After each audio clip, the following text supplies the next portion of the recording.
बिस्मिल्लाहिर्रहमानिर्रहीम। मैं हूं डॉक्टर मियां अली रज़ा और आप देख रहे हैं practitioner dairy cattle. Practitioner dairy cattle एक ऐसा प्लेटफॉर्म है जहां पर इन्वेस्टर और फार्मर्स को जो पेचदर मसाइल होते हैं डेयरी फार्म के रिलेटेड, जो भी प्रॉब्लम्स होगी हम उसका सलूशन आपको प्रोवाइड करेंगे। आप किसी किस्म का आपको मसला है, आपने कोई भी चीज़ ऐसी है जो आपकी समझ में नहीं आ रही, वो प्रैक्टिशनर डेयरी कैटल आप तक उसकी रहनुमाई को पहुँचाएगा। इसमें हम डिस्कस करेंगे जो एक इसमें एक आपको डेयरी फार्म के मतलब मुकम्मल रहनुमाई फराहम करेगा प्रैक्टिशनर डेयरी कैटल। और ये अदारा हर हर वक्त आपके लिए कोशा होगा, आपके मुस्तकबिल के लिए, आपकी प्रॉफिटेबिलिटी के लिए, आपको अच्छे मशवरे देने के लिए, ताकि आपका कोई लॉस की तरफ आप ना जाएं, बल्कि आपको एक ऐसे इस प्लेटफॉर्म से एक अच्छा बिजनेस इन्वेस्टर को और फार्मर्स को एक अच्छा प्रोसीजर तरीका और उसमें जो अमल हो उस पर कैसे चलना है, एक अच्छा व्यू मिल जाए कि जिस पे वो चल कर अपने रोज़गार को, अपने बिजनेस को डेवलप कर सके और दूसरे ऐसी चीज़ों से बच सके जो प्रॉब्लम्स होती हैं। अनएक्सपर्ट लोग जो आपको गाइड करते हैं उससे आपको बहुत सारे लॉसेस होते हैं, ताकि उससे बचा जा सके। आइए हम डिस्कस करते हैं कि वो कौन सी चीज़ें हैं डेयरी फार्म बिजनेस प्लान पे। डेयरी फार्म सबसे पहले तो एक हमारा बिजनेस प्लान होना चाहिए, हमें पता होना चाहिए कि हमने क्या करना है और कैसे करना है, इसके कौन कौन से, इसमें कुछ हम ना पॉइंट डिस्कस करेंगे।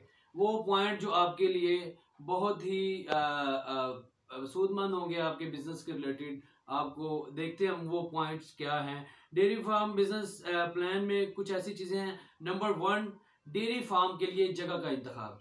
अब इसकी हम पॉइंट में आपसे डिस्कस करूंगा, इसकी डिटेल में हम बाद में जाएंगे। ये एक फर्स्ट पैगाम है आपके लिए, ताकि इसके रिलेटेड इस तरीके से हम जो इसको लेके चलेंगे। अब डेयरी फार्मिंग के लिए जगह का इंतखाब तो होता ही है, हर कोई करता है, लेकिन उसमें ये चीज़ देखनी है, कोई एक दो तरह की चीज़ें होती हैं। एक बंदा ऐसा होता है वो जगह लेके देता है, अब उससे ये नहीं पता कि जगह की जो प्राइस है जितनी मिनिमम हो डेयरी फार्म के लिए वो उतनी बेस्ट होती है।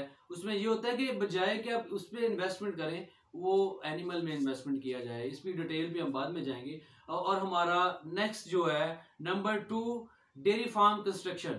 अब डेयरी फार्म कंस्ट्रक्शन जो है किस तरीके से करनी है, चूंकि मैंने जो हमारा अदारा है उसने बहुत जगह पे जो है ना प्रैक्टिशनर डेयरी कैटल जो एक नाम है, उसका मकसद ये है कि मैं एक प्रैक्टिशनर हूँ और मैंने बहुत से फार्मों पे like Sapphire, Haseeb Waqas, Noble Dairy, Decent Dairy और बहुत से ऐसे प्रोजेक्ट हैं जिस पे काम किया।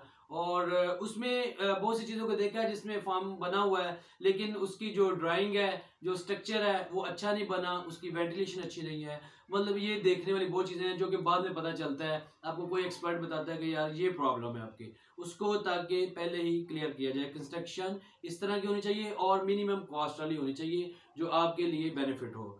नंबर 3, अब नंबर 3 पे आ जाता है कि एनिमल परचेजिंग।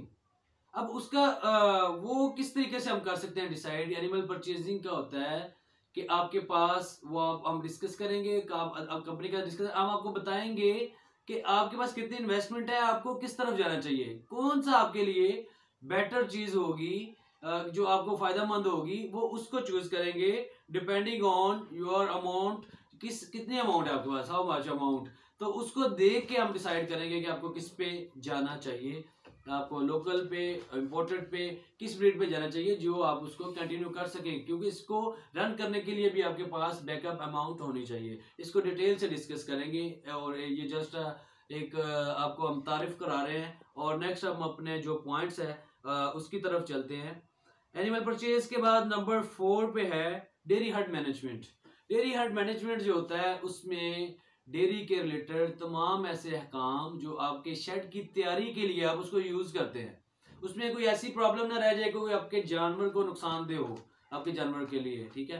अब और आपकी पता है कि मैनेजमेंट क्या होती है उसमें, थोड़ा सा मैं आपको बताता चलूँ कि उस मैनेजमेंट में ये होता है कि आपकी सैनिटेशन, फार्म की सैनिटेशन, सफाई मतलब अच्छी होनी चाहिए, गंद नहीं होना चाहिए, उससे कोई प्रॉब्लम जो आती हैं, डिजीजेज आती हैं, ठीक है। और आपकी लेबर है, कितने बंदे कितने होने चाहिए कितने हर्ट के लिए, मतलब आपने 50 एनिमल रखा है और 15 बंदे रख लिए हैं, मतलब इस तरह का नहीं होना चाहिए। मैनेजमेंट में होता है कि कॉस्ट को मिनिमाइज करना, जितनी कॉस्ट आपकी कम होगी उतना प्रॉफिट मार्जिन अच्छा होगा।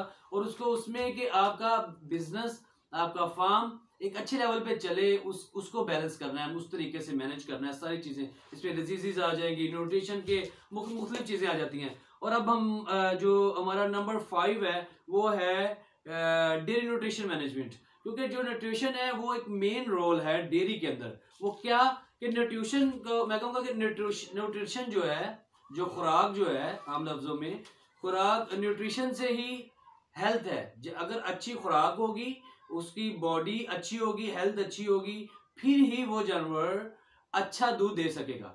अगर अभी उसी के साथ अगर आपकी न्यूट्रिशन अच्छी होगी, आपकी रिप्रोडक्शन अच्छी होगी, कैसी होगी कि हेल्थ के साथ ही हार्मोन्स लेवल होंगे, एनिमल की बॉडी स्कोरिंग अच्छी होगी, तो आपका जो है आगे रिप्रोडक्शन भी अच्छी होगी। ठीक है, तो इसको ये बहुत इसमें बहुत सारी चीज़ें हैं जो हम बाद में डिस्कस करेंगे, तो वो एक शॉर्ट टाइम में वो डिस्कस नहीं की जा सकती। उसका सेपरेट से इस हर चीज़ को हम बड़ी डिटेल से देखेंगे। और जो हमारा नंबर 6 लास्ट जो इसमें हमने रखा है, मिल्क सप्लाई।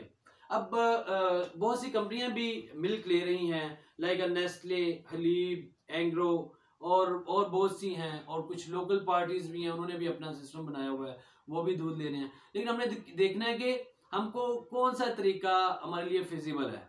पेमेंट शेड्यूल्स, कौन इजी दे सकता है, कौन आपको तंग कर, कौन से मेथड होने चाहिए, और दूध का रेट कैसे ज़्यादा होगा, और उसके जो पैरामीटर्स हैं सारे, ये आपसे हम डिस्कस करेंगे। और मैं इजाज़त दीजिए, हम अब मुलाकात होगी हमारी नेक्स्ट वीडियो के साथ, आपको मिलेंगे। और अब आपसे ये गुजारिश है कि हमारे चैनल को, प्रैक्टिशनर डेयरी कैटल को सब्सक्राइब करें, लाइक करें और व्यू करें इसको, और देखें। क्योंकि जो बेल आइकन को ज़रूर दबाएं, उसमें ये होगा कि हमारी नई आने वाली वीडियो आप तक सबसे पहले पहुंचेगी, और आप उस जो हमारी ये डिस्कशन होगी आपस में, उससे आप मुफीद हो सकते हैं, आपको फ़ायदा मिल सकता है, वो आपके लिए मुफीद साबित हो सकता है।